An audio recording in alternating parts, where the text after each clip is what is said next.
Hello everyone, this is Frank DeFreitas and welcome to HoloTalk, the Internet's laser and holography talk show, enjoyed in over 42 countries throughout the world. And now, here's this week's show.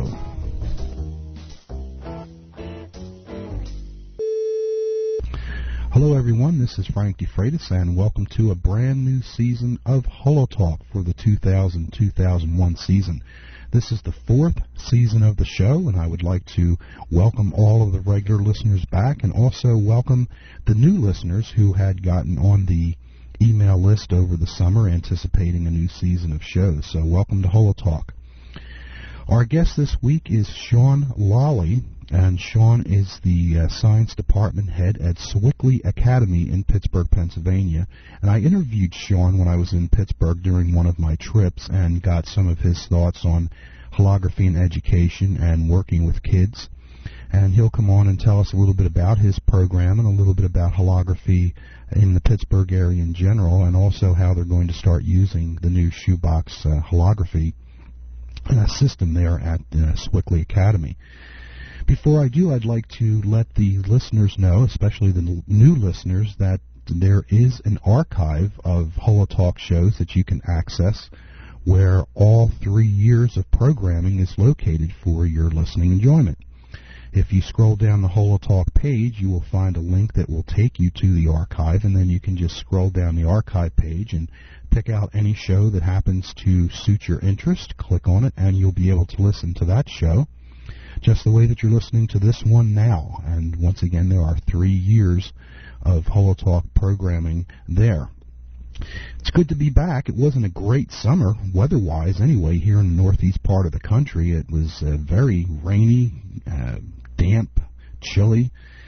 But overall, it was good to have a break each year. Our regular listeners know HoloTalk goes off the air at Memorial Day, and then we just stay off the air for the entire summer, and actually activities around the lab also seem to settle down somewhat, and there are a few workshop programs, and we did do a few shows over the summer as well, but for all practical purposes, it's basically just a shutdown for the summer to recharge and come back with anticipation of a brand new season of both working in the lab, workshop programs, and HoloTalk itself.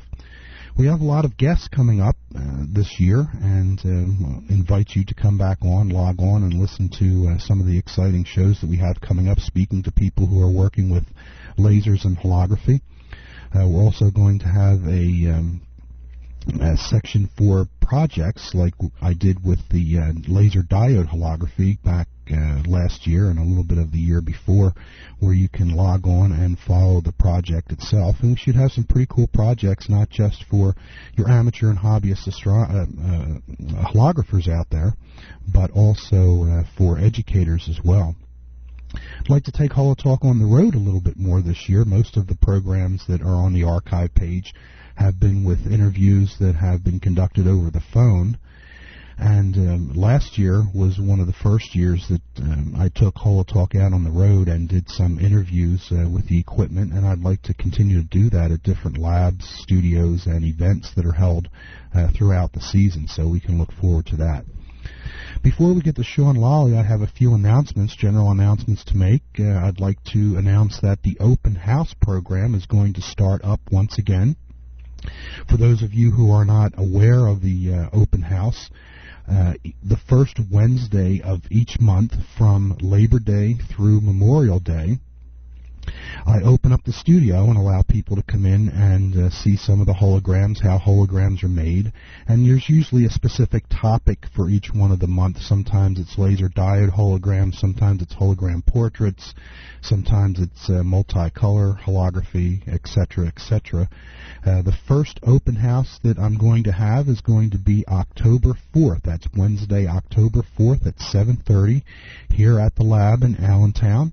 And you're welcome to come out, have some refreshments, see some holograms, take a look at how holograms are done, and generally have a pretty good time. So that's open house, the first one of the season, October 4th, 7:30 So if you happen to be in the New York, Philadelphia, Baltimore, Washington, D.C. areas and you get out of work at 4:30 or 5, usually 2.5 hours is enough time to get up here or over to here or down to here, whichever way you happen to be coming from, to enjoy the open house. And it usually runs about an hour and a half, so you're out of here at 9 o'clock within enough time to get back to your home in time to get to bed and back up for another day on Thursday mornings.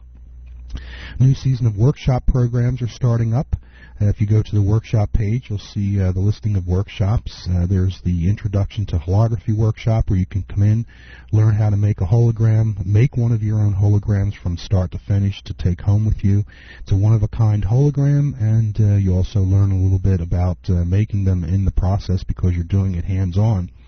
If you're an educator and you would like to start holography with your students at your school, there's no better way to do so than to come in here for an afternoon or evening workshop. We'll take you through everything that you need to know to put a successful and exciting program together for your students to enjoy holography in the school. So there's a teacher-educator program as well. New this season is speaking engagements. If you happen to have a club or organization, I'd be more than happy to come out and speak about holography, bring a few holograms with me, bring a laser or two so that you can see how lasers work, especially the new diode lasers. And if you'd like more information on that, you can find that on the workshop page as well. And if you happen to be in the New York, Philadelphia, and I believe Baltimore area as well, let me know. This is something I do as a public service. It's not anything that I charge for. So if you have a club or organization, you're having a special education night, or you want an interesting topic with lasers and holography, contact me either through email or through the telephone, and I'd be more than happy to come down if the date happens to be open and speak at your event. Okay, let's move on to Sean Lally from Sewickley Academy. This is the first interview of the year, and I'd like to thank you for tuning in, and I hope that you tune in each and every week to enjoy a new HoloTalk program throughout this season, which will run from tonight through Memorial Day of 2001. I'm looking forward to a great season, and it's good to be back. Here's Sean Lally. Hello everyone, this is Frank DeFreitas. Welcome to another week of HoloTalk. We're on the road in Pittsburgh this week, and I have as a special guest actually here in the hotel room with me is Sean Lally. And Sean is from Sewickley Academy, that's right, in Sewickley, Pennsylvania, just close to here. Why don't you take a minute to tell a little bit about the school? Is it K through 12, or a general background about the academy itself? Absolutely. It's K through 12, actually pre-K through 12, college preparatory school, and we are located in Sewickley, Pennsylvania, which is probably about 20 minutes or so from here. Mm-hmm. And it's again, it's a college preparatory school, private school. Yeah. Now, you've been working with holography for a number of years, haven't you? About almost 12 years now, yeah. Pretty much exclusively in education. Yeah. And how did you get started with it? Pretty much by accident. Mm-hmm. I had an opportunity, a friend of mine wanted to do some teaching one summer with me at West Virginia University, and they were interested in having a holography course, but nobody in the physics department had really had any luck with it. Yeah. So they gave it to us as a project to play with, because we were the kind of people who like to play with that sort of thing. Yeah. And sure enough, we eventually had some great success with it. This is sort of, as far as I can tell, this was before the big wave of great interest in holography, especially in teaching physics. Yeah. Now, I teach high school physics and astronomy, so that is my background. We started it then.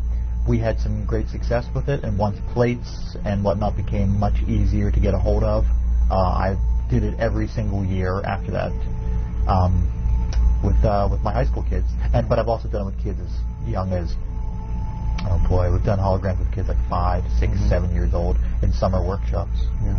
And you've done holograms specifically with your students in your course now, right? Definitely. It was a regular part of the physics curriculum. Yeah, and you're chair of the science department. That is correct. Okay, just so that we let the HoloTalk listeners know that. Sure. You got interested in the shoebox. Where do you see this falling in place now with holography? You think it's a lot easier now? Without a doubt. I I haven't seen anything quite this simple ever before. And when I see the results of these plates, they just blow me away. I think they're amazing. They are better than most of the work that I've done with simple helium neon lasers before. I think it's amazingly exciting development. And again, as you know, I'd always heard that it just wasn't possible. On physics listservs, it always came up as just something that could not be done. And I am dying to do this. Yeah, I bet. If you happen to hear a noise in the background, we have somebody with a weed whacker that's working out there, so we're sorry about that. And if this turns out to be too inaudible, which I don't think it's going, I think maybe we can work with it. But maybe I can give you a call on the phone. That'd be great. Do a phone interview or something no like problem. that. Not at all. Now, when you work with your kids and you go over things like lasers and holography and stuff like that, do they ever find out anything about that there's actually careers, that they can move into? Not really. Yeah. That's I don't know much of the current career market myself. So I've been in education for 12 years. Yeah. I've had engineers come in to speak to them, but I think that something like photonics probably seems a bit so specialized that I know I never really realized that there was such a great need in the market right now for trained people. Did you know that one of the largest photonics corridors in the nation is just going to be a few miles from here? That I did know. Okay. Yeah, I did know that, but I had no idea that we were talking about a great demand for trained people. Yeah. Do you think it would be something that would be valuable for kids to know about? Sure, absolutely. Yeah. What grades do you teach? I teach 11th and 12th primarily, and 10th also. I guess that would probably be right around the age when they would start to make careers on decisions on what type of careers they would be making.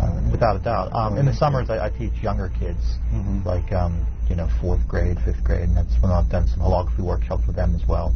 Set up, like yourself, just go at the drop of a hat.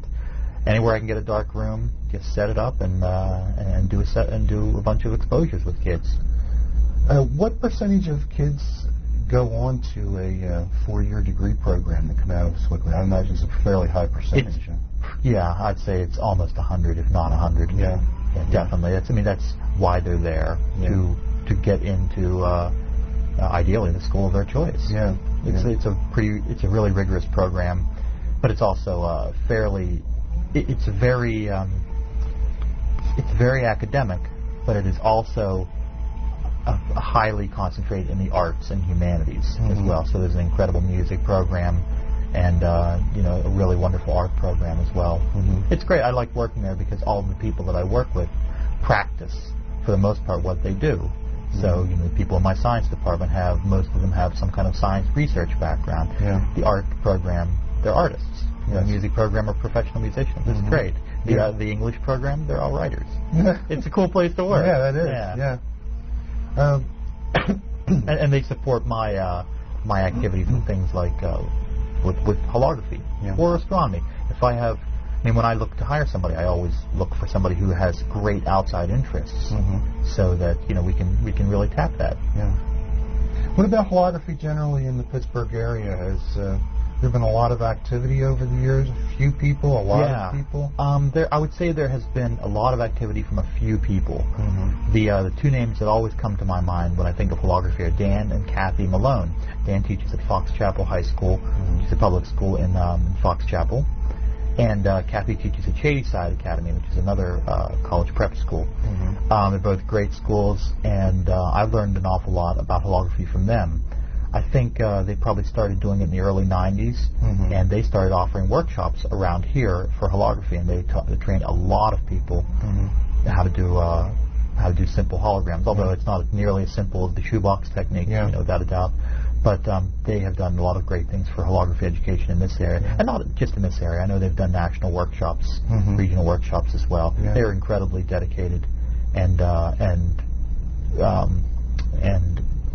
involved physics educators. Do you have any holographic artists that continue with doing holography here after they've taken one of the workshops? None that I've known. Oh, teachers, yes. Teachers? Yes. Which people? Do you have anyone that, like Sam Jones down on 28th Street? Does he have a lab in his basement or something? None that I've known of. But I've had a lot of students who've done a good bit with it. in our school. Yeah. So that's one of the nicest things that holography has afforded, and that's the opportunity to do great research projects. We have a thing in Pennsylvania called, you probably know, the Pennsylvania Junior Academy of Science, and kids they do legitimate scientific research, and they present it to their peers as well as college professors, high school teachers, engineers, and it's a competition, but it's more of an exhibition. So I've had students do research projects on pseudo-color holography with chemical preparation of plates, 360-degree holography with flexible film, multi-image holograms, it's all sorts of things, and they've almost always preparation of dichromated gelatins. That's what we tried this year with pretty mixed results.